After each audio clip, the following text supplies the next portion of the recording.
Hello. Welcome back.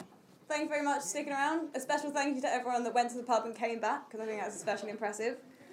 This is our seventh and final panel of our conference. The aim of this panel is basically to bring together a lot of different things that have been spoken about over the course of the day and consider how we can rethink our economy looking forward to mobilise new economic futures to create a more just and inclusive system. We've got two amazing panellists to help us through this monumental question. Firstly, we have Anne Pettifor, a political economist, author and public speaker. She's famous for predicting the 2007 global financial crash and in the coming first world debt crisis, in the coming first world debt crisis, and her work on the Jubilee 2000 campaign for the cancellation of sovereign debt owed by poor countries resulted in the cancellation of approximately 100 billion debt being cancelled. She's director of Prime, and she holds various posts, including including here at Perk, and it's great. We also have Dr. Jason Hickel, who is a lecturer here in anthropology. He specialised in development, finance, democracy, violence, and global political economy. His most recent publication, The Divide, A Brief Guide to Global Inequality and Its Solutions, explores why the income gap between the North and South has grown so dramatically since the 1980s. In addition to his academic research, he also writes regularly for The Guardian and Al Jazeera and contributes to a number of other news outlets. I'm sure we're in for some great talks. I'm really excited to hear what you guys have to say. I'm going to pass over to Anne first.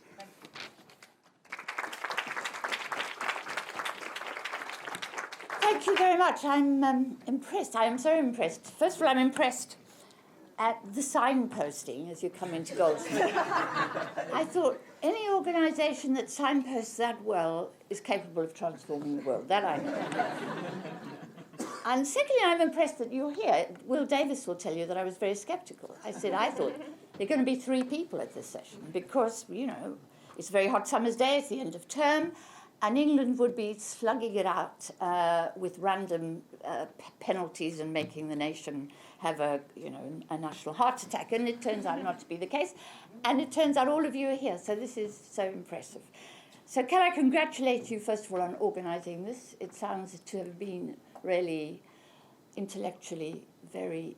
I mean, I was on the last session and it was so impressive. So you've had, obviously, a very stimulating day. Now, I want to say that I'm so thrilled to still be alive. I'm not a young cookie, right? As you will know, I'm a grandmother. And I'm alive at a time when young people are already mobilising a new future and challenging neoliberalism. And for me, that is so thrilling. I didn't think I'd live to see this, right? Let me tell you why I'm so excited. Sometime about 2 months ago, 2 young lads turned up on my doorstep. One of them was called Zach Exley, and the other one was called Shoykot Chakrabarti, and they were Americans. And they said, we've come to see you because we run something called Justice Democrats, and we need an economic narrative. And there's nobody in the whole of the United States, they said, that can help us. I said, wow, right, yeah, very exciting. Yeah. Anyway, so we had them over, and we convened a little meeting of economists in my flat. And we had a very stimulating discussion, and then they produced a document, and we edited and worked on the document, helped them draft a bit, and then they went quiet. And we thought, that's the trouble with young people, you know, these millennials. Can't trust them. So then on Tuesday, I got a phone call. No, I got an email. Sorry, I got an email. Hello, Anne. This is Zach. Sorry we've been quiet for 2 months. But we've been working. We've been working on a primary in the Bronx. And our candidate, Alexandria Ocasio-Costa, has won. I have to tell you that 28-year-old cookie who 6 months ago was working in restaurants is a giant slayer. She's killed off a Wall Street Democrat. And I can't tell you how profoundly important that is, right? She hasn't killed off. We shouldn't use this language in the United States these days. But, and you know, for me, it's also historically of interest because, of course, Roosevelt defeated a Wall Street Democrat in 1933 when he moved into the White House and almost single-handedly dismantled the global financial system based on the gold standard. Right? So this victory in the Bronx is extremely important. And I'm very proud to say that we're going to keep talking to her and her team over the summer. And I think they're going to come up with a big story sometime in the autumn. And I hope you're all going to be part of it. And some of it will be based on a document that I helped co-write together with other environmentalists and economists in 2008, which we called the Green New Deal, because she has the Green New Deal in her manifesto. And we wrote that in 2008 at the height of the crisis on the grounds that we thought we had to face three big challenges: the financialization of the global economy and its catastrophic impacts. Secondly, the threat to our human and ecological security posed by climate change. And anyone looking at the temperatures around the world today just cannot afford to be complacent about this. And thirdly, we wanted to tackle what we thought was peak oil. It turns out oil never peaks, right? Seems to just always be able to regenerate itself. So there you go. But that's 10 years ago. It's taken 10 years. But it's also a lesson in how to build new economic futures. You know, it's about ideas. It's about being courageous with ideas, about seeding ideas, about putting them out there, and about sharing them. Because, you know, that's really powerful. It's really powerful. And the reason I think that we have been so weak until now is that we were all stunned by the crisis. You know, none of us had understood, and I'm speaking here particularly about the left. The left hadn't got, and still I have to say, there are many on the left, hadn't got a clue as to what was happening and why that had happened, right? And economists, and that's what makes what you're doing so exciting, right? Because you've set up economic courses here. You're taking interest in economics. Because what the crisis has done is to force us to try and understand these forces. And the profession, the mainstream, the orthodox economists, haven't helped us understand how the global economy works. You know, in my view, it's a kind of a conspiracy, right? They are helping the financial sector keep what the financial sector does secret, right? It happens behind a very opaque wall.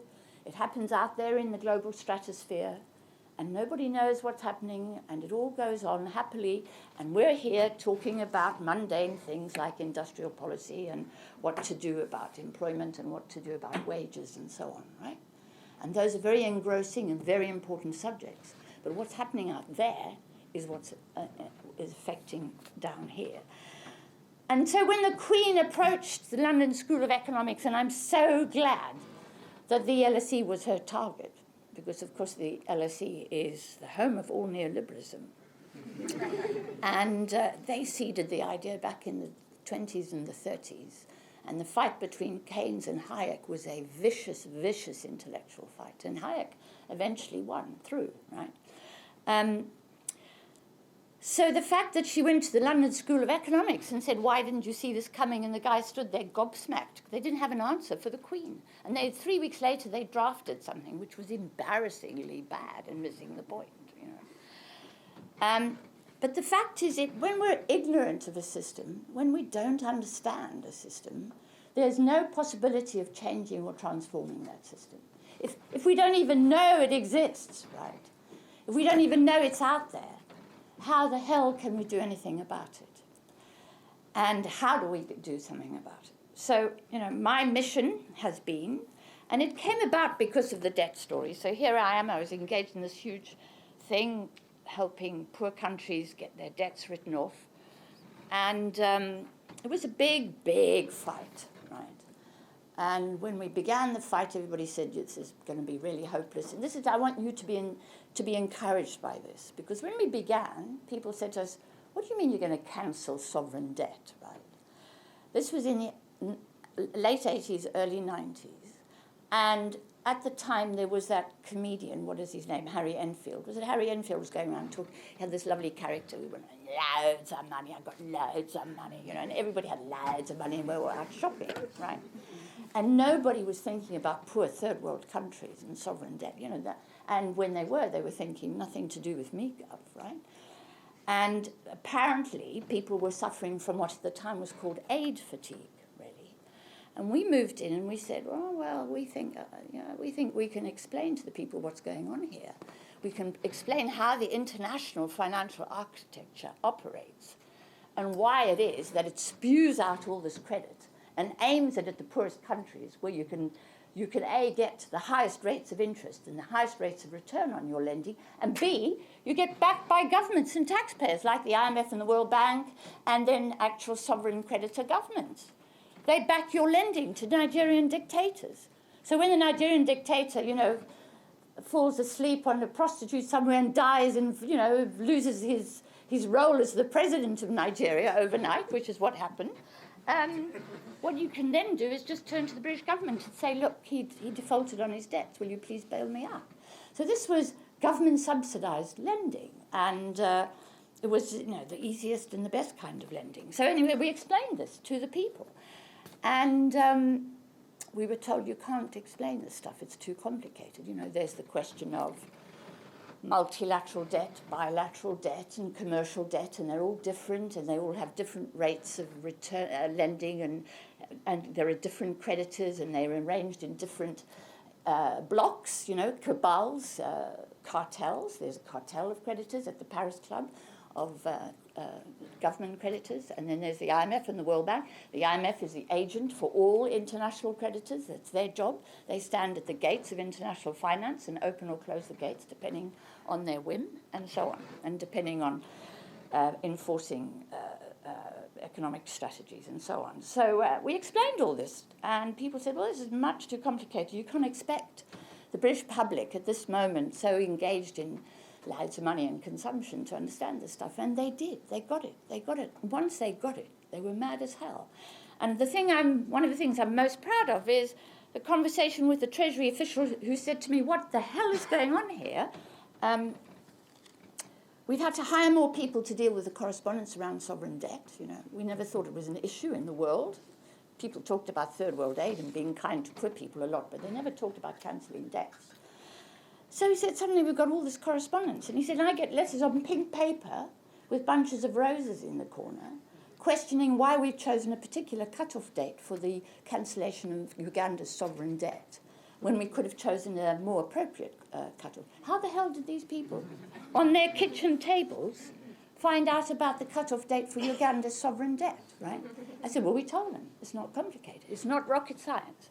So for me, the mission has been, and it's a mission, I come from a missionary background, the mission has been to help people understand A, money, B, the monetary system, and C, the fact that the monetary system is, when it's good, an international system, meaning international, but is now a globalized system, remote and beyond the reach of regulatory democracy, right? And it governs our lives. It determines our exchange rates, it determines our interest rates, it determines whether our countries have access to finance or not, and it determines whether or not we have economic catastrophes or not. And it's beyond the reach of regulatory democracy. And I think there's a growing understanding, you know. When Alexandria puts stuff into her manifesto along these lines, when she's able to talk about austerity very authoritatively and to challenge the existing orthodoxy, you know the word is out. And when people like you gather as you've done today and organise as you've done today, then you know that that understanding is spreading, and when it spreads, people get mad. 100,000 people turned up at the G8 summit in 1998, and nobody expected 100,000 people to turn up in Birmingham over a third world issue, right? Least of all the government, least of all the CIA, because they all organised to undermine our demonstration, because they didn't believe that people would care about that. But once people got it, they were mad as hell, and they acted. And that's what I think I want to say more than anything else, you know. I think your young people, you've been fortunate enough to attend this university and to learn and to understand. And you really now have a duty to share your understanding out there. Because once people understand, they're capable of acting. And it's the action side that I think is really important. The thing that I think's so wonderful about Alex's victory in the Bronx was the picture that she put on Twitter of her training shoes, the holes in her trainers, right? She walked from one door to the next. She knocked on doors, she spoke to people, she slogged her heart out, right? And it was a hopeless mission. This guy who'd been there for a very long time, he was set to become the leader of the House of Congress. He had loads of money. She didn't have the money. All she had was her feet. And she engaged in the dirty business of politics. And I want to say this to you, it's very nice to have wonderful ideas and to study. I love it. Reading books, writing stuff, theorizing. That's all wonderful. But to achieve change, we've got to get political. We've got to get political. And she did. She did the nasty, grafty stuff of going around bashing on doors and talking to people and persuading people and being honest and truthful and being courageous. She's extremely courageous because, it's not an easy place to campaign and there's a lot at stake. And challenging the establishment, the political establishment in New York is dangerous stuff. It's dangerous.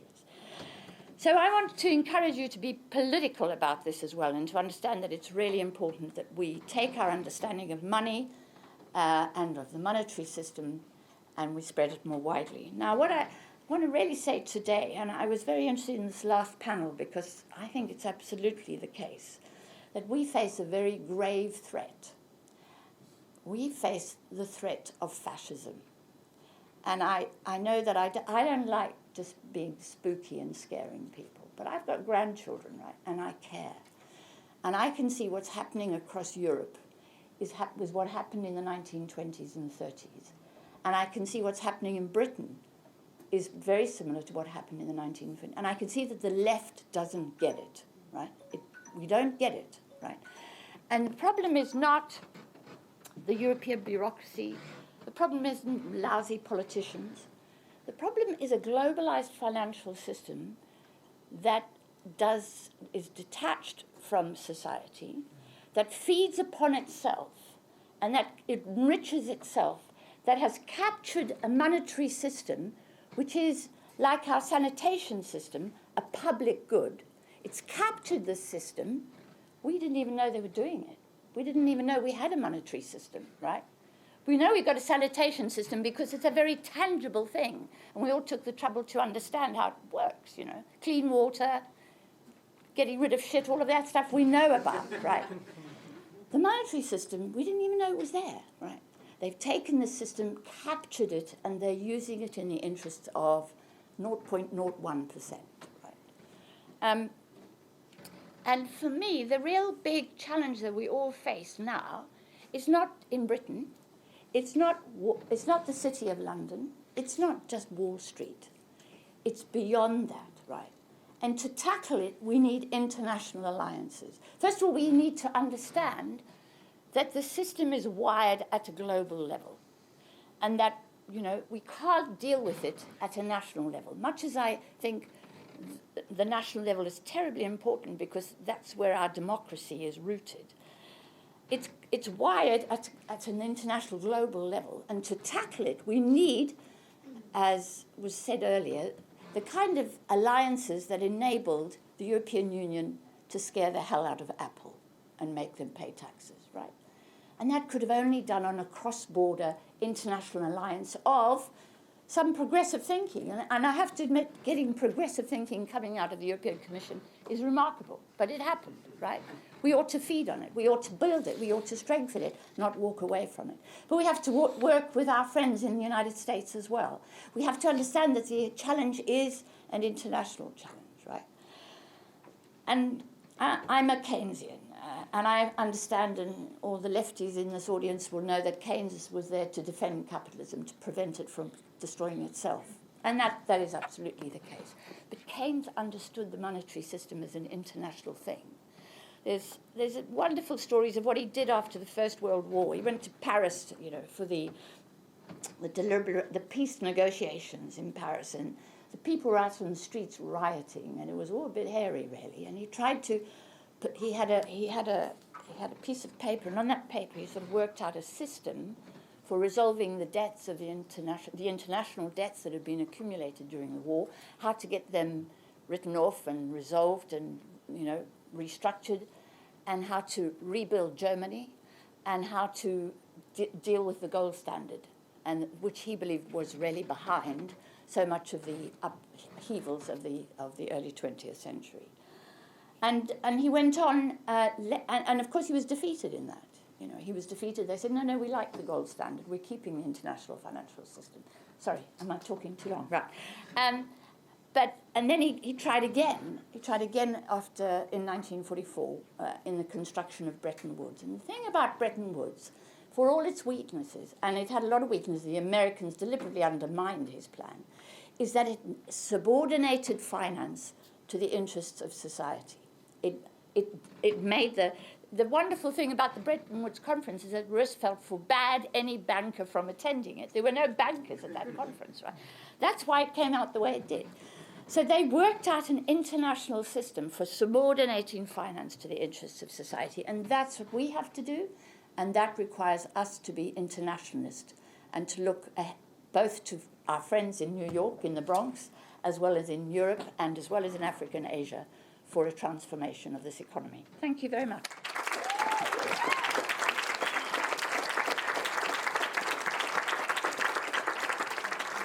Thank you so much for such a clear and interesting discussion. Next, we've got Jason Hickel.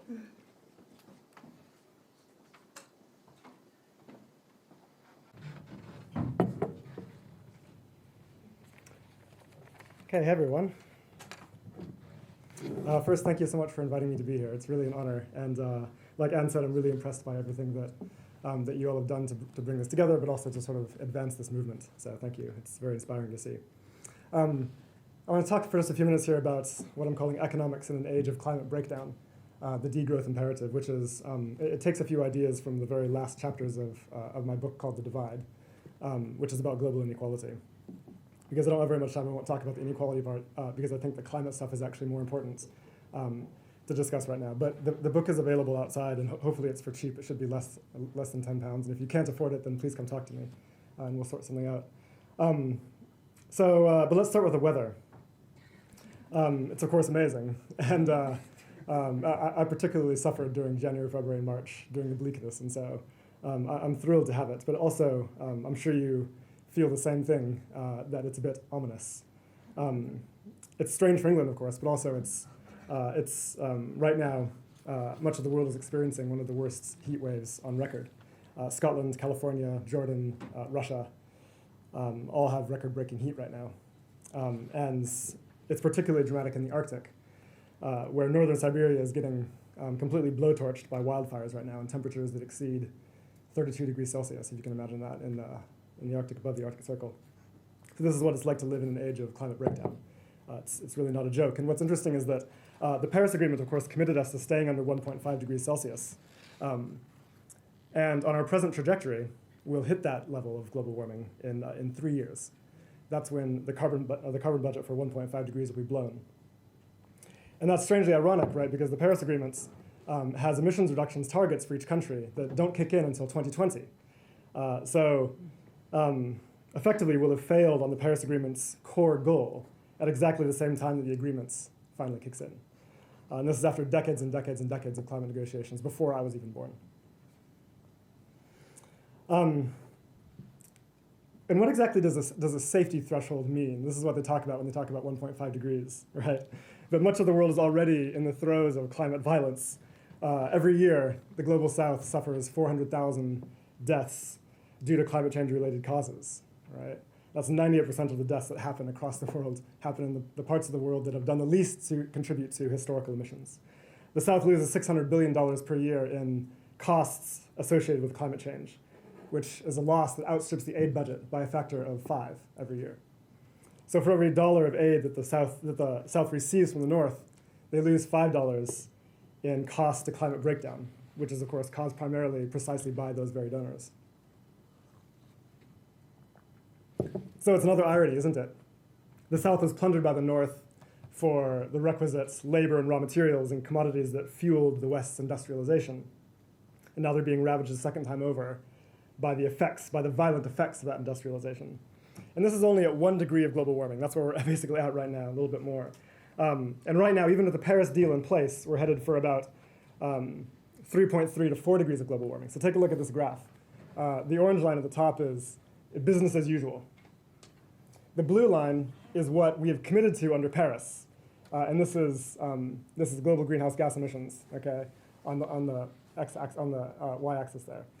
The green line is for 1.5 degrees Celsius, and the darker green line is for 2 degrees Celsius. And it's just abundantly clear that we're nowhere near the trajectory of decline that we need to be on. And what's important is that 3.3 to 4 degrees of global warming is nothing short of catastrophic. Sea level rise will drown most of the world's coastal cities. As glaciers disappear, then large swathes of the world's population will be without water or in severe water stress. And agricultural yields across the world will plummet by about a third, 35%, by the end of the century, by 2080 probably, as early as that, driving widespread famine, reversing many of the gains against hunger that development has claimed over the past few decades. And this is the thing that most people don't quite understand about global warming, and that's that we may be able to escape the rising tides, we may be able to flee the heat or protect ourselves from it, but we won't be able to get enough food to eat. And that's why climate scientists say that this is a threat to our civilization, right? Not just a threat to our bodies. So why does the Paris deal make this obvious mistake? The answer is because the emissions reductions that are required of rich nations to get us back down to a trajectory for 2 degrees Celsius are extremely steep. About 12% cuts per year beginning in 2015. And so far we've done 0, right? In study after study, and here's the difficult part, including by Nicholas Stern of the LSE, climate scientists have pointed out that such rapid reductions in emissions per year are incompatible with continued economic growth. Okay? Yes, of course, we can make crucial gains by investing in renewable energy, by maybe even rolling out a carbon price, et cetera. But as long as we keep growing the global economy at our present rate of about 3% per year, we're going to be canceling those gains out. Okay? So the only way to do it, the scientists tell us, is by slowing down and gradually reducing the pace of our economic activity in rich nations. So, and of course, obviously, this conclusion has not gone down well with the climate negotiators in rich countries. So they came up with a fudge. They decided that it would be okay for us to overshoot the carbon budget for 2 degrees Celsius, because in the second half of the century, they say, we will hopefully have magical new technologies that will allow us to suck carbon back out of the atmosphere and save us from catastrophe. Of course, there's lots of ideas for what these technologies might look like.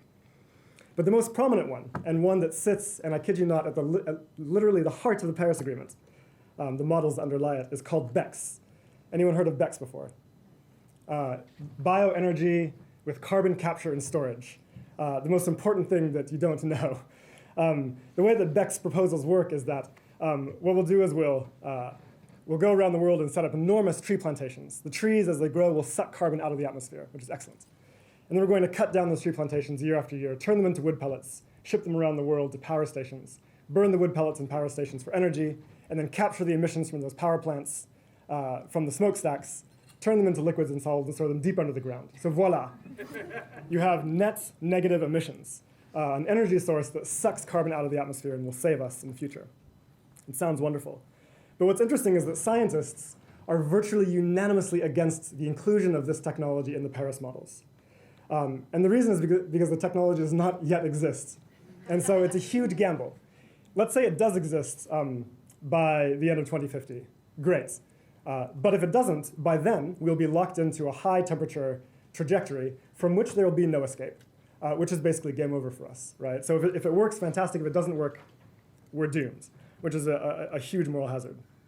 The second problem is that even if technology did work, and again, there's no evidence that it does, then the land it will require is equivalent to about 2 times the size of India. Okay? So you could do it, but it would at the same time take away so much of the planet's arable land, approximately a third of it, that you would not be able to feed a population that's growing to 9 or to 11 billion people. Okay? So you violate basic social rights in the process of this.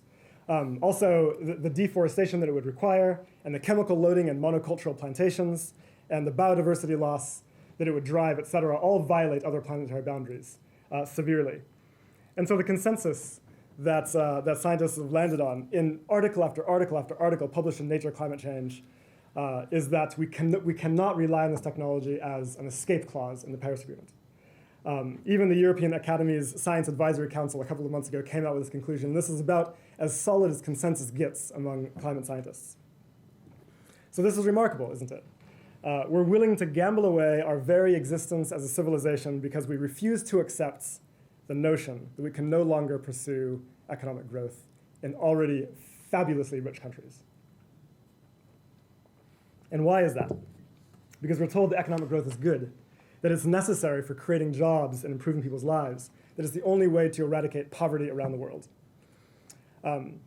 It seems impossible for us to imagine thriving in an economy without growth. It seems fundamentally bad.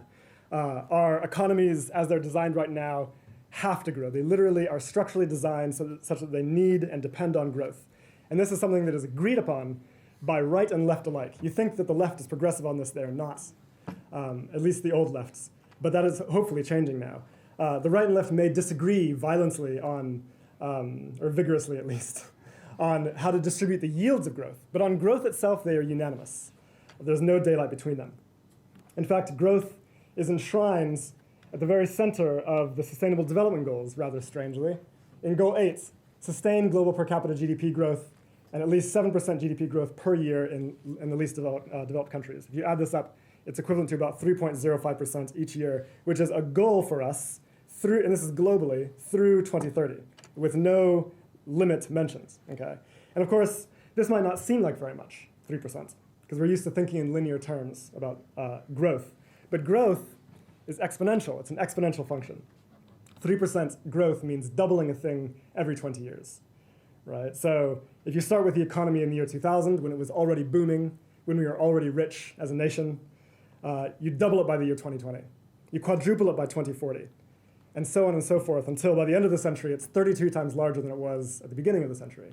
By the end of the next century, it's more than 1,000 times larger. Right? That's 1,000 times more extraction and production and consumption than we're already doing on a planet that is already crushed beneath our burden.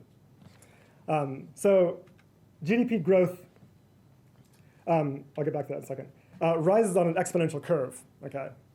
And crucially, ecological impact also rises right along with it. The two are what we call tightly coupled. Right? Now, the climate movement has done a great job at introducing us to the idea that fossil fuels are the great enemy. And of course, they're right. We have to do everything we can to get off of them as rapidly as possible. But fossil fuels are not ultimately the cause of our crisis. Really, the cause of our crisis is that we are addicted to growth, that our economies require growth. We're only using fossil fuels at such a rapid rate in the first place to fuel the broader structural imperative of growth. Right? So even if we manage, think about it, even if we manage to get off of fossil fuels tomorrow and switch our entire energy infrastructure over to, I don't know, fusion energy or something like that, we would still be in trouble because growth is also what's driving other dimensions of our ecological breakdown, right? So take this slide. Here we have GDP plotted alongside resource use. This is measured in tons, typically. And this includes everything from the fish we consume to the forests we cut down to the minerals and metals we dig up out of the earth to the petrol that we use and the plastics that we consume, literally everything that we consume by weight.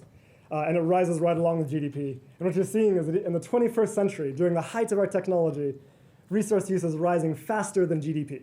There's no decoupling of the two, despite what our magicians say is possible. Okay. Right now, we're overshooting the Earth's biocapacity by about 60% per year.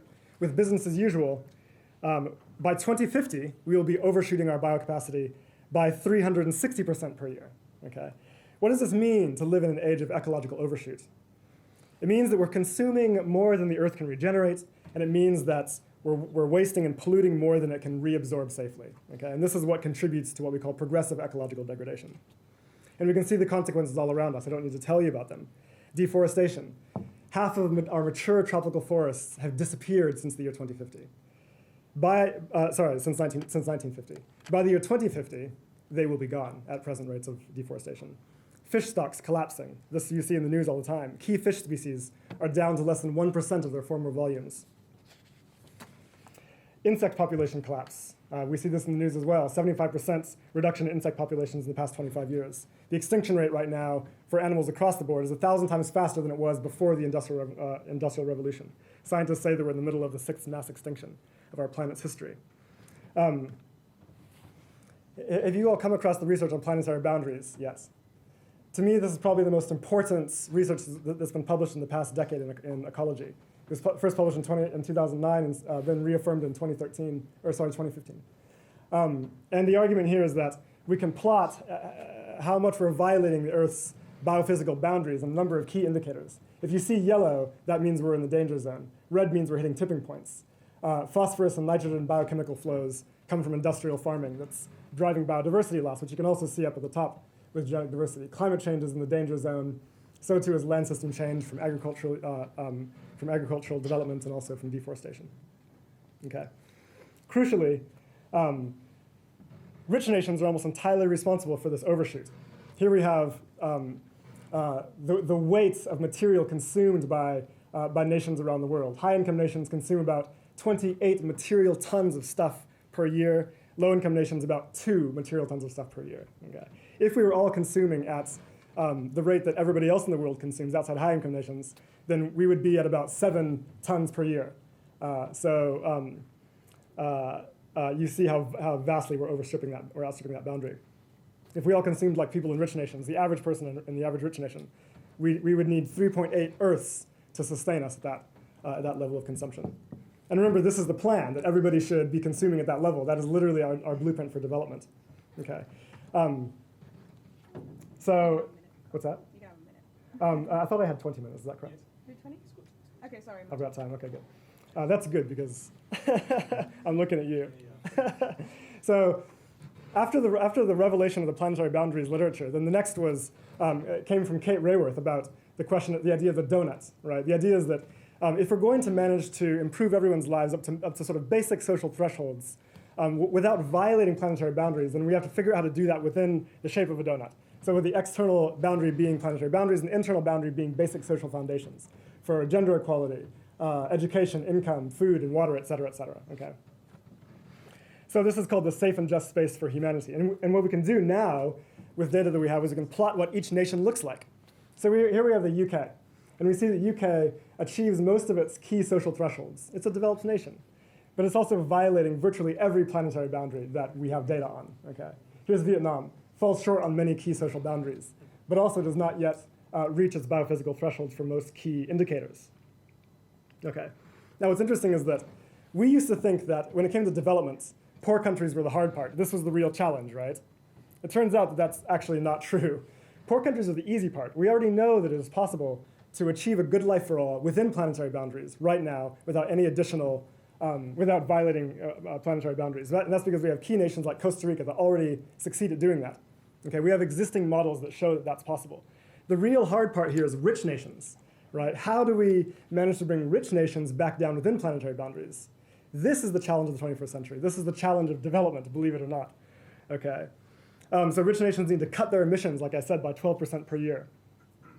They need to reduce their material consumption by a total of 75%. Imagine that, here in the UK. Cutting our resource use by 75% on present levels, right? So here's the big question that everybody wants to know. Is it possible to do that while still growing the global economy? The economy of rich nations. The present plan, of course, is that yes, we can. All we need to do is make growth green. And this is at the heart of the Tory government's plan and so on, right? So the idea basically is that we can continue growing GDP as long as we can manage to decouple from emissions and resource use such that emissions and resource use decline while GDP continues to grow. That is the goal. This is what we're all hinging our future on. Is it possible? So when green growth hopes were first mooted in 2012, they actually didn't know. It was purely speculation. But since then, we've had a number of scientific studies that have come out to address this question. And literally all of them come to the same conclusion, and that is that the answer is no, right? that even with the most highly optimistic models, with high prices on carbon, with high resource extraction taxes, with unprecedented rates of technological innovation, we can't achieve absolute decoupling of material consumption from GDP. Okay. So we're going to need all the technology we can get. Don't get me wrong. Okay. I believe in technology. But it will not, in and of itself, be enough. Right? The only option, given the scientific evidence that we have, and it is robust, is for rich nations to scale down their economic activity. Now, what does that look like? I'll spend my last couple of minutes talking about what that means. Right? So it means scaling down ecologically harmful and socially unnecessary industries, fracking, right? McMansion building, SUV production, beef farms, air miles, advertising, financial speculation, et cetera. There are huge swathes of our economy that we can get rid of with no loss to our well-being. Okay, that is degrowth. Now, of course, that means a reduction in our GDP per capita. Okay, but don't be afraid, because degrowth does not, in fact, mean immiseration. I'm in the middle. I've been in a long debate with Branko Milanovic about this question. He insists that, fine, maybe you're right. Rich countries need to degrow, but that means basically accepting voluntary poverty. I fundamentally disagree, and let me show you why. I believe we can improve human well-being while at the same time reducing material consumption. And I know that because in the United States, in 1975, GDP per capita was 50% lower than it is today. 50% lower. Imagine cutting your GDP per capita in half. And yet they had higher happiness levels, higher wages, and a lower poverty rate. Can anyone guess how that is possible? Yeah. Oh, yeah. Yeah, better distribution of the existing yields of the economy, exactly. Take Europe. Europe's GDP per capita is 40% less than the US, a huge shortfall. And yet they have better social indicators across the board, in education, in health, in longevity, in football, in espressos, everything. Right? Costa Rica, to me, is my favorite example. GDP per capita, in real terms, that is 1/5 that of the US. And yet they have higher happiness levels and higher life expectancy than their northern neighbor. These are extraordinary facts, okay? The question is, how do we get there? Now, I want to emphasize the fact that this is not about individuals alone trying to reduce their consumption, right? The goal is to create an economic system that does not require growth, right? So don't feel that your little neoliberal self needs to go back and sort of examine your motives about whether you use plastic bottles or whatever, right? I mean, of course you do, right? But we need to collectively organize for a fundamentally different kind of economy, and making this argument wherever possible. Okay. So think about this. We have to think about, why do our economies need to grow? What drives the growth imperative? And how can we change that? I'm going to give you just a few ideas before I sit down. Here's the first one, and the easiest one. We change how we measure progress. Right now, our politicians are all programmed, like little robots, to maximize GDP, because we've told them that's what they must do, right? It's the wrong measure. When GDP goes up, it does not account for the social and ecological negatives associated with that. If we introduce a measure like the genuine progress indicator, which does account for those negatives, then they will be incentivized to pursue socially good things while minimizing ecologically bad things. You can look up the genuine progress indicator online. This is what it looks like if you plot GPI versus GDP globally. You see that they rise together up until about 1975, and then GPI flattens off and begins to decline while GDP continues to rise, which changes the way we think about progress over the past few decades. Change shareholder value rules, so companies are not programmed to have to grow exponentially indefinitely forever, right? We can talk about that later. A debt jubilee, this goes back to Anne's point, right? One of the reasons that our economies have to grow, and this is true of individuals, of companies, and of states, is that because we have so much debt sloshing around in our economy, and debt comes with interest, and interest is a compound function. We have to extract and produce and consume more and more simply in order to pay it down and stay even-keeled, right? If you do not grow, then you go into a debt crisis. So we need to find ways to have citizens' audits, choosing which debts we're going to cancel, which debts don't need to be repaid. We also need to think about a money system that is not intrinsically based on debts, like our fractional reserve banking system is, which has a growth imperative at the center of it. Okay. We need to solve the productivity trap. Let me explain this very briefly, appealing to your intellects. So right now, one of the reasons that the economy has to grow is because capitalism has an intrinsic incentive to increase labor productivity. But as labor productivity increases, you need fewer workers to produce the same stuff. Okay? So you get an unemployment crisis. The state has to intervene to grow the economy, to create more jobs, to reabsorb those unemployed workers, simply so that they do not starve. Okay? There's a social imperative that we have to deal with. So how do you fix that? You can make the working week shorter, redistribute necessary labor, okay, so people can survive without having to create new jobs for them. Okay? We can use a universal basic income, delinking survival from unnecessary productivity in the first place. Okay, there's many other ideas we could talk about. Getting rid of bullshit jobs. David Graeber is here, so he can tell us all about it. Somebody said greater equality. This is absolutely essential. Our politicians go around literally saying, and I hear this from their mouths, that growth is preferable to redistribution. It is politically easier for them to do that. Okay? We can flip that equation around, right? If growth is a way of getting rid of the imperative of distribution, we can use redistribution to get rid of the imperative of growth. Okay? So thank you. So equality can be a substitute for growth. Our Earth is an abundant place. We can share what we already have more fairly so that we do not have to plunder it for more, right? What does that mean? Better labor laws, a better minimum wage, universal basic income, a maximum income maybe, please, anybody? Progressive taxation for once, that would be nice. More equal societies also have less environmental degradation because people compete less with each other. They're happier with less, which is a beautiful thing for us to pursue. And this is, of course, this needs to happen on a global scale as well. We need to change the rules of the international economy to make it fairer for the global south so that they can capture a bigger share of global GDP. That means changing the terms of trade, finance, debts, financial flows, etc. Things that I cover in the divide. And here's the point. Reducing inequality is no longer the province of left-wing radicals, right? In a world of ecological limits, it is the only way to eradicate poverty without triggering ecological collapse. It is an imperative, and we have to talk about it as such. I won't go into my last ideas. I have two more, but I'll leave you hanging, I suppose. We can talk about it later. But let me tell you this. Let's not fool ourselves. These kinds of changes mean making serious changes to the deep structure of our economy. Okay? It's not possible to do this while fiddling around the edges of the global economic system. This means evolving beyond capitalism altogether, evolving to something better, right? And this should be exciting to us. This idea of innovation is very strange to me that we're a very strange culture. We believe that if you see a smartphone, you will never hear anyone ever say, this is the best smartphone that's ever been created and invented, and we will never surpass it, and we shouldn't even try. And yet routinely we say this about capitalism. This is the best system that we'll ever create, and we can't even imagine a better one, right? Why would we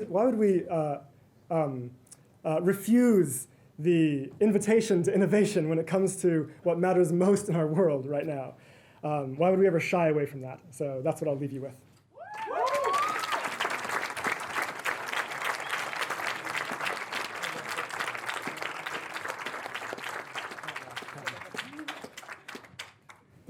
Thanks so much. That was incredible. You guys know how this works now. I'm going to put your hands up nice and high. I'm going to pick 2 or 3 people per round, and then we're going to pose our questions to our panelists. So anyone want to start us off? Over there in the orange top. I have a question for Dr. Hickel. Why is a country like Costa Rica doing so well and countries like Nicaragua and El Salvador doing so badly? And if I can be very cheeky and have a very quick question to Anne Pettifor. Is it true that in 1976, when the UK was bailed out, that they said we couldn't build council houses and they were regarded as a liability that we couldn't afford at that time? What's your name? Sorry. Yeah. Sorry, can we just take another question before you? Oh, yeah, sure, please. Over, and thank you.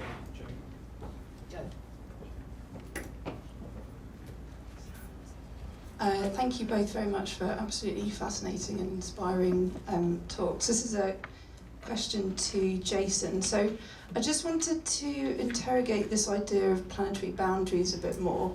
And I understand the problem of getting across big ideas in a short space of time, but you presented planetary boundaries as quite straightforward.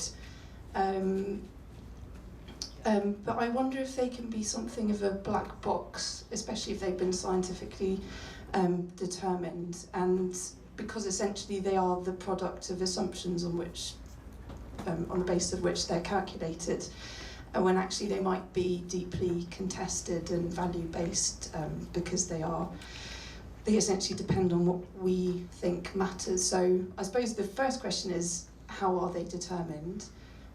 If they're scientifically determined or solely scientifically determined, do you think that's a problem? And should the public or publics have a say in determining planetary boundaries, especially given that they could be extremely important and shape the world for the foreseeable future if we go down that route? Thank you. One more? Just over here.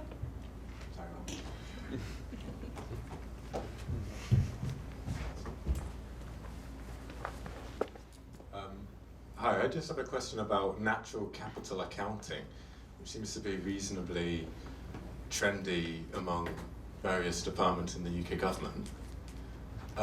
Which is so basically the idea of being able to measure various aspects of the kind of system, the services that ecosystems provide, and being able to formulate that give that a kind of financial value.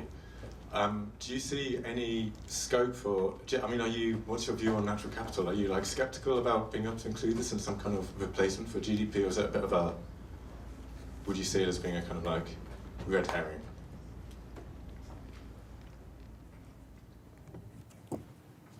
Oh, okay. Do you want to go first? Shall I go? I feel these questions are mainly for Jason, but I just want to take the chance of saying something that I should have said in my talk and didn't, which is that I really don't think we should use the term growth.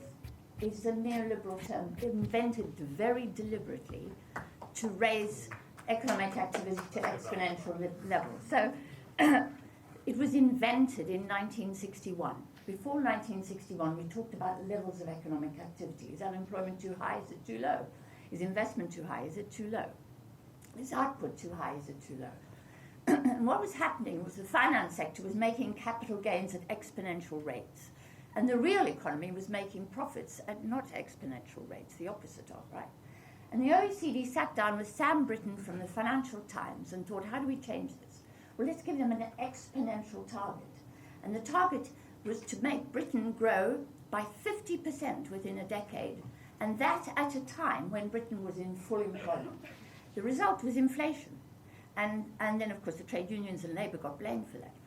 But the fact is, I want you to understand that this term and its exponential assumptions was an invention by the financial sector, basically. And every time we talk about growth or degrowth, we reinforce those assumptions. We just have to stop using them. We just have to understand framing and realize that just by framing the term, just by saying that the South needs growth, we're actually playing into this whole thing. So I want to ban the use of the term, really. And can I then say that, for me, the Green New Deal is about the fact that we're going to have to substitute labour for carbon. We're going to have to grow our own green beans, and we can't fly them in from Kenya. It's going to have to be a more sustainable, a more self-sufficient economy, right? But I'm really worried about ideas that actually what we can do is increase unemployment, and that's a very good thing. And that growth is unemployment or employment, right? That's not growth, really. Growth is capital gains of an exponential nature, really. And employment is intense. Look at Egypt. Egypt has very high levels of unemployment, and it's ecologically disastrous. Society, humanity cannot manage without work, decent work. So, I just think we need to be careful about the way we talk about this, because we're not helping people understand what really needs to happen. But above all, please, can we not use growth? I just don't want us to use it. Yeah, I completely agree with that, Anne, actually. It's interesting, because in the degrowth community of scholars, there's a debate, right, about whether or not we should actually even use the term degrowth. And the reason is because growth sounds so positive. You want children to grow, you want plants to grow, et cetera. And never mature and die. Right. And so... and this is why it's such a powerful term. And when you use degrowth, and people get really triggered. And so the question is, do you want to alienate people by using this word? But what's interesting is that we've actually found, and this of course is not true of all audiences, but for many people it operates as kind of a missile word. So it sort of plunges into the heart of their deepest assumptions about what the economy is for. and then forces them to confront them and rethink them, right? And so it can actually be effective at creating converts in a way, even though for other people it can be extremely alienating. So it really is both good and bad, and it's important to be aware of it, as Anne points out. The question about Costa Rica, Joan, is so interesting to me. Why is Costa Rica such a marvelous success story? Actually, the whole global, or most of the global south would be a success story. Were not for the fact, and the reason is because in the post-colonial decades, right, progressive governments across the south were rolling out, amazing universal social reforms for healthcare, education, land reform, better wages, et cetera, right? But of course, those were rolled back by the IMF and the World Bank beginning in the 1980s, virtually across the entire global south, right? Costa Rica managed to escape the ravages of structural adjustments during those decades. How do they manage that? And it's amazing. They're one of the few countries in the world to manage that. And how do they do it? They effectively made friends with the US by selling out Nicaragua, okay? So they were a leftist government in Costa Rica, and across Latin America, the US was deposing leftist governments, right, with coups and putting right-wing dictators in their place, right? Salvador Allende is a great example of this in Chile. Costa Rica escaped that fate by saying, look, you can use Costa Rica as a rear base in your war against the Nicaraguan progressive government, okay, right? Which they did, and so Nicaragua is, of course, incredibly pissed off at this, and to this day they hate Costa Ricans for selling out. But nonetheless, Costa Rica stands as an example of what the South could have been were it not ravaged by the World Bank and the IMF during the 80s and 90s under structural adjustment programs. It's an amazing story, actually. So the question of planetary boundaries, I'm going to answer this in two ways. The first is that, yes, you're absolutely right. I mean, the data on this is still young, and a lot more research needs to be done. It's being updated all the time. And we need not just global boundaries, but also regional boundaries, because that's really what matters. That's how ecosystems work, except for global warming. And ozone depletion are fully global. But most other boundaries are regional. Okay, so we need data on that, and that's only now emerging. And so let's see what happens with it, with the research. There's one reason I'm a bit concerned about the whole idea of boundaries, because I don't like the language of limits, right? Because in a way, people are like, look, it just sounds so constraining on human creativity and, et cetera, et cetera. And really, I think that the language of limits and boundaries, in a way, is problematic because it presupposes the fundamental problem that's at stake in the first place, and that is that we imagine ourselves as ontologically distinct from nature, as if nature is a thing out there, right, and human culture is a separate thing in here, right? Once we abolish that distinction, then we stop using words like boundaries and nature. It becomes more like a language of kinship, okay, which is really what needs to happen here. And interestingly, I think Pope Francis is doing an amazing job of pushing this idea of, let's not talk about stewardship of the trees and the bees or whatever. Let's talk about them as our kin, because stewardship presupposes a kind of like overness, management. But the question of, if I may just say one thing about the planetary boundaries, though.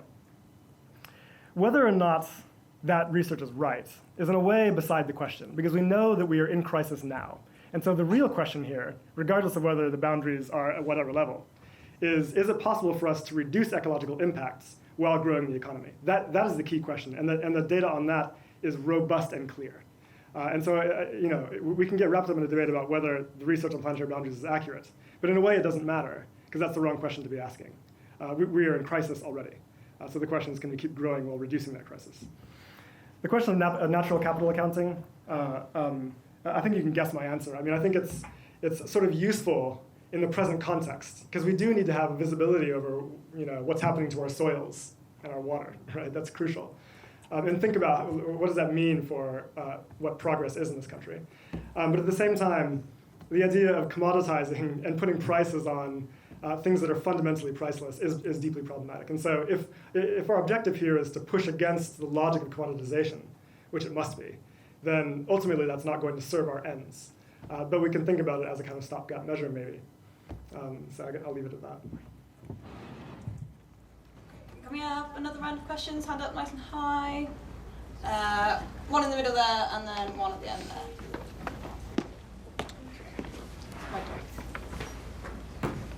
Thank you.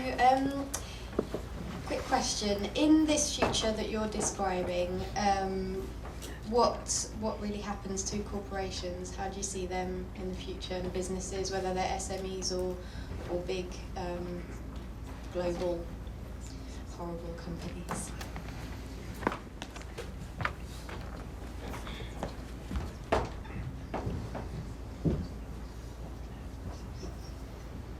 Thanks.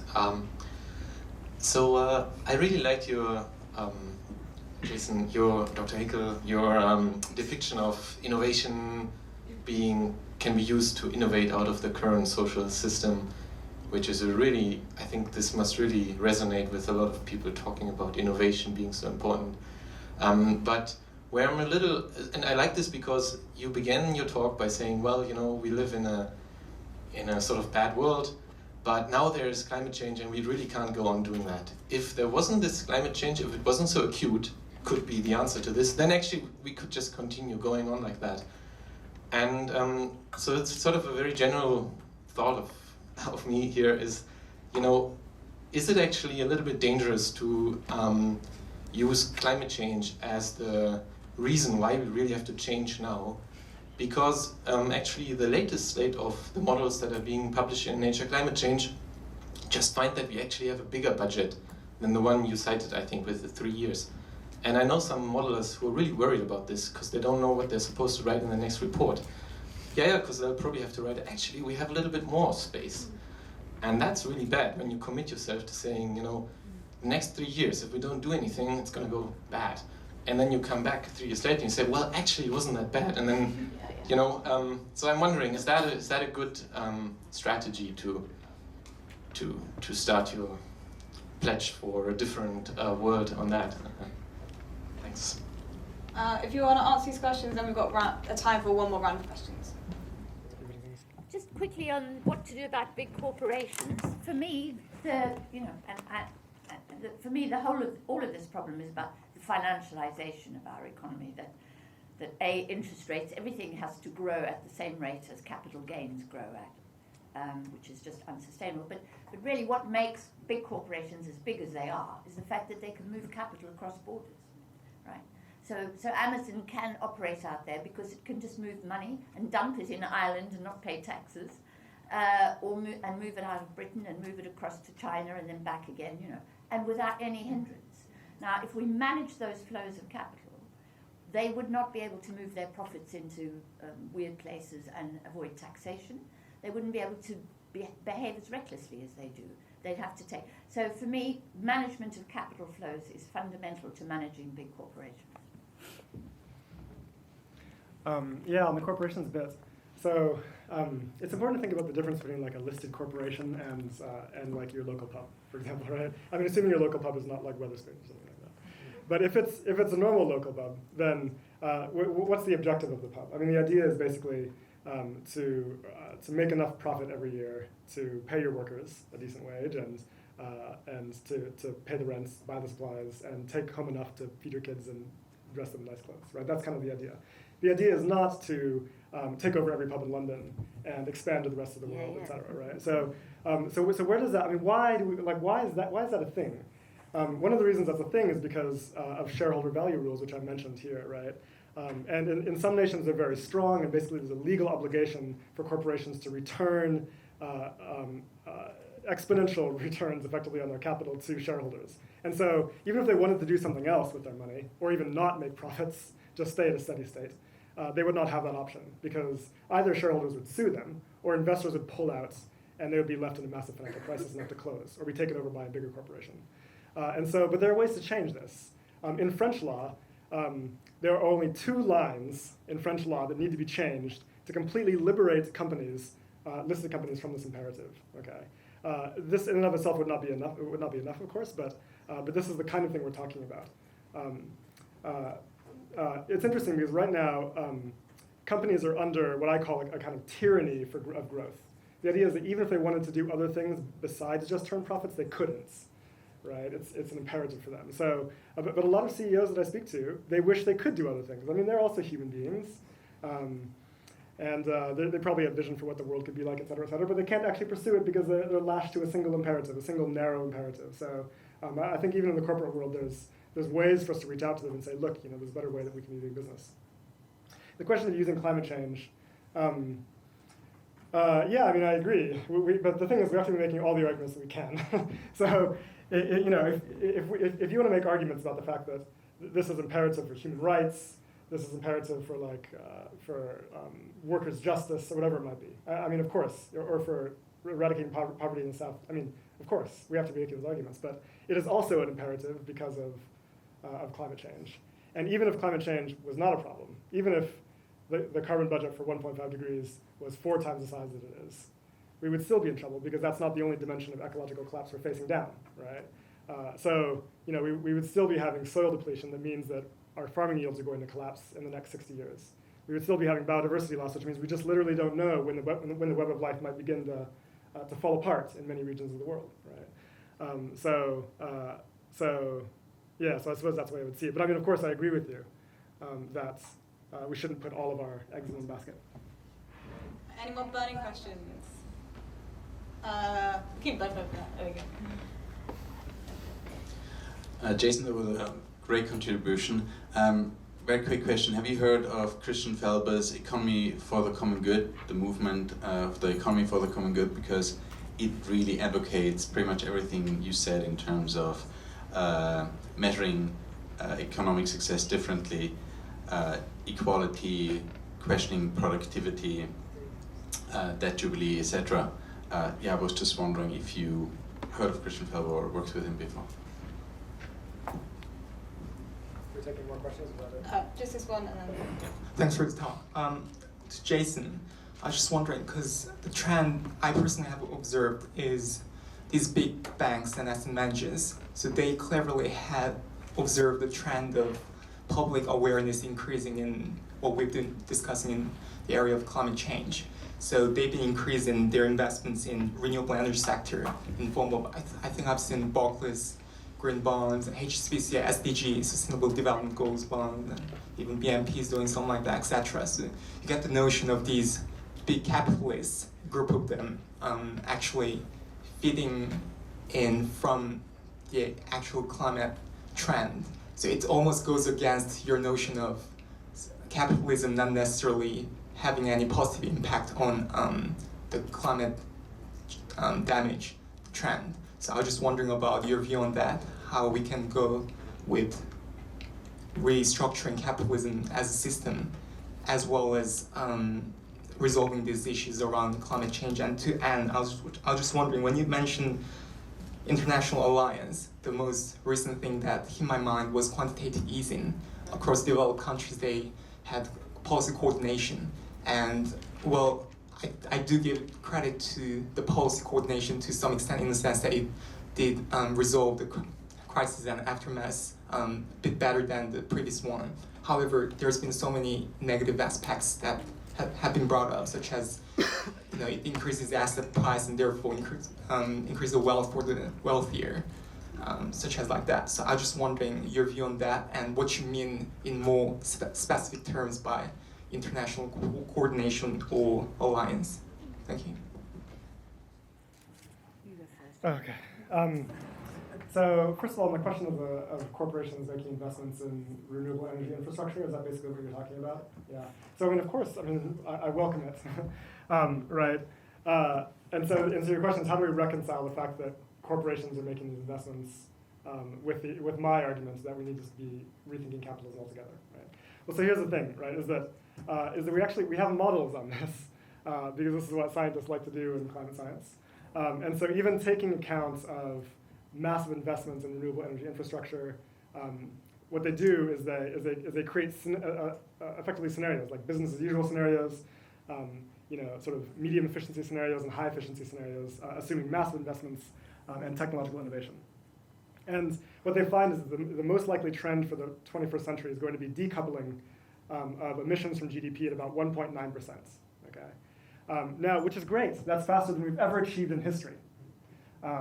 A lot faster, because right now it's not happening nearly fast enough. But at 1.9% decoupling, if you're growing the global economy by 3%, that leaves you with a 1% gap. That means despite this rapid decoupling due to rapid innovation, rapid investments, you're still going to be growing emissions every year by 1%, right? So in the context of growth, it doesn't really matter how much technology you throw at it. You make your life easier, much easier, by getting rid of the growth objective altogether. In a steady state economy, then your innovations and your investments have much more traction, if you see what I mean. Otherwise, you're working against yourself. And in a degrowth economy, of course, it's even more rapid in terms of what innovation can accomplish. Now, what's interesting here is that a lot of people will come back and say, well, but you need growth for innovation, okay? But we actually have no evidence of that, because even in the highest growth eras, we're not seeing an increase in decoupling, right? And so there's no correlation between growth and decoupling. And so my argument is, if we want innovation and investments, we can do that without growth. Right? We just make targeted investments in technological innovation, and we do that with state money, right, if we need to, or with prudential requirements on corporations. I mean, it's easy to do. It's just a matter of the proper legal frameworks. The question of the economy for the common good, yes, I have heard of them, and they're excellent. They're doing amazing work. And there's lots of people doing amazing work in this space. I think Kate Raworth is another person. If you haven't read her book, Donut Economics, I highly advise that you do. But there's a key difference between what some of these people are doing, which I admire immensely, and what we're calling for in degrowth. And that is that if you look at Kate's argument, she basically argues for what she calls an S-curve. Let's just start to reach a steady state of zero growth in rich nations. But what we say is that that's in fact not good enough, because if we stay at our existing levels of production and consumption, we're headed towards catastrophe. And so we have to find ways to scale that down. And there's no science that suggests this is otherwise, right? And Kate herself knows this. In conversations with her, what she has effectively told me is, you can't sell degrowth, and so just stay away from it. First talk about a different kind of economy, and then we can talk about degrowth later. But I think, at least in academic context, please, let's have the conversation, right? Let's be honest with what we have to confront. And so that's really where I differ from some of the economy for the common good stuff, I guess I would say.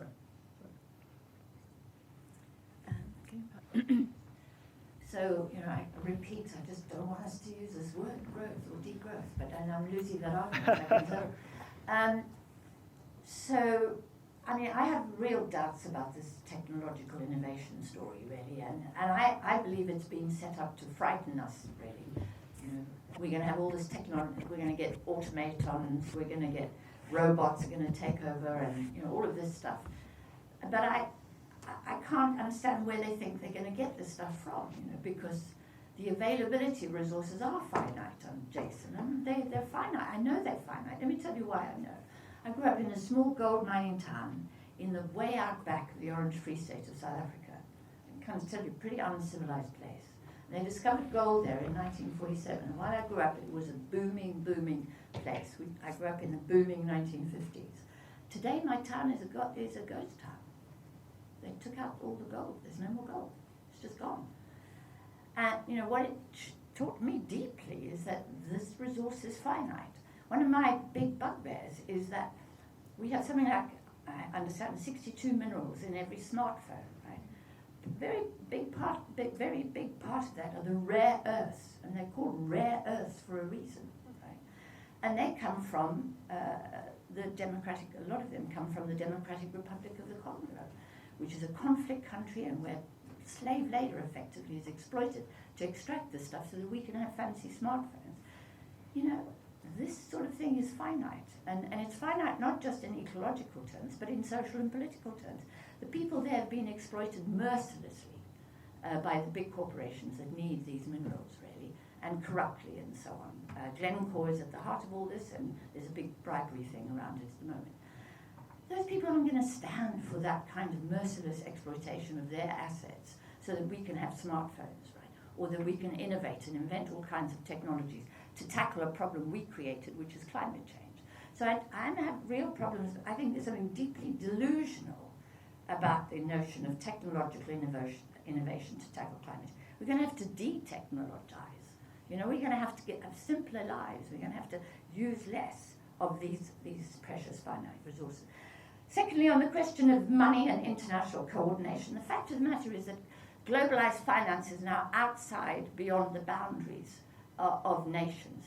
In Britain, we cannot tackle the global, and you're quite right, QE is globalized finance. The Fed bails out Deutsche Bank, which is a German bank, and provides it with resources backed by US taxpayers, basically. So this whole thing is now. So for us to tackle that, we need international coordination for international management of a financial system which is running amok, which is out of control, right? And we can't do it as Little Britain here. You know, we can't build socialism in one country, much as we might like to. So, because we need to manage this international financial system, which is why I was trying to put so much emphasis on it in the beginning. And that requires alliances across borders, you know, between, and it required alliances in 1945 when we tackled the financial system then. So it can't be done by nations alone. Thank you so much. Can we just say a massive thank you to our fine panelists?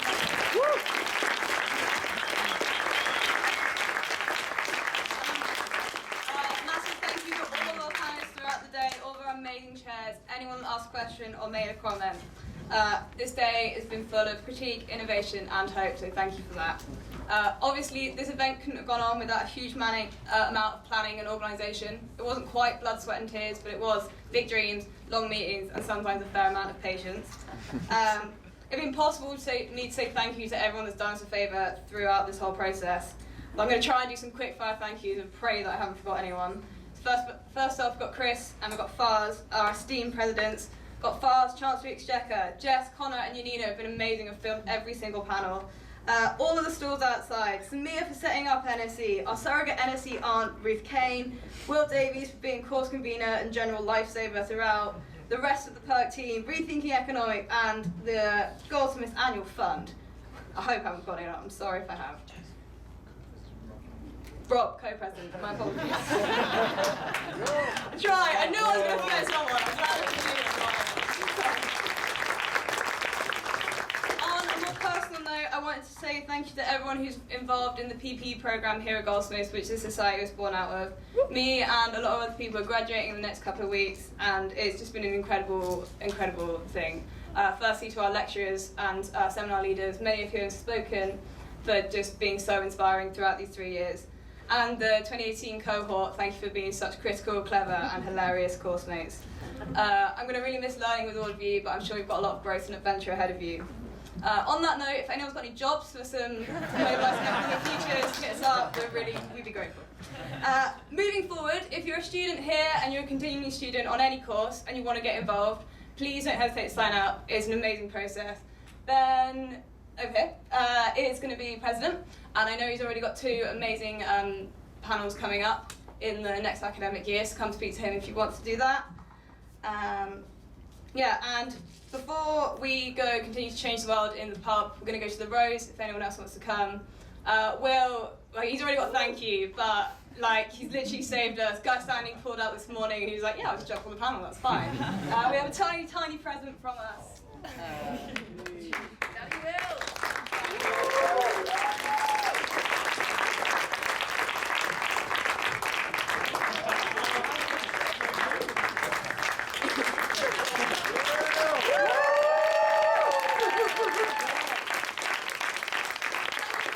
Thank you for sticking with us. Keep talking, keep engaging, and change the world.